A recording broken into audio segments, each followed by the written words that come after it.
নমস্কাৰ। শিক্ষক দিৱসৰ পবিত্ৰ ক্ষণত মই বৈকুণ্ঠই সমূহ শিক্ষাগুৰুলৈ আন্তৰিক শ্ৰদ্ধা আৰু সেৱা নিবেদন কৰিছোঁ। শিক্ষক দিৱসৰ লগত সংগতি ৰাখি শ্ৰদ্ধাৰ শিক্ষাগুৰু কৃষ্ণা ৰাজখোৱা বাইদেউৰ এটা কবিতা আবৃত্তি কৰিবলৈ প্ৰয়াস কৰিছোঁ। কবিতাৰ শিৰোনাম আত্মজাহী দিন খনিকৰৰ ৰুচুপনি। পাঠশালাৰ দুৱাৰ দলি গছকা খেনোদিন পাছত সগৌৰৱে কৈছিলোঁ শিক্ষকতাই মোৰ জীৱনৰ লক্ষ্য। সেই বয়সত বুজাও নাছিলোঁ শিক্ষক মানেনো কি।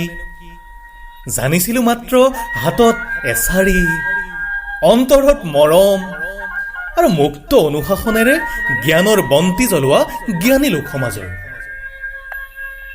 শিক্ষক হোৱাৰ স্বাৰ্থতে পলে পলে শিকিছিলোঁ জীৱনৰ আদিপাঠ। আৰম্ভণি আছিল লাও পুলি লৰাই ৰুলো 1, 2, 3, 4। শেষ হৈছিল শ্বেক্সপিয়েৰ, জন কিটছ নাইবা হোমাৰৰ হেমলেট, ওডিচি কিংবা ইলিয়াডৰ পাতত। শৈশৱত বুজা নাছিলোঁ শিক্ষক হোৱাৰ ইমান হেঁপাহ কিয়। সপোন নামৰ হাবিয়াহটোৱে বুজি উঠাৰ বয়সতে কাণে কাণে গুণগুণাইছিল শিক্ষক এনে এটি মহান শব্দ যে সৃষ্টি হয় শিষ্টাচাৰ, ক্ষমা আৰু কৰ্মৰ মাধ্যমত। সেয়ে মানুহ সজাৰ অংগীকাৰ বুকুত সাৱটি মমৰ ধৰ্মৰে জ্বলি গলি পৰৰ কাৰণে উচৰ্গা কৰিলোঁ পোহৰ।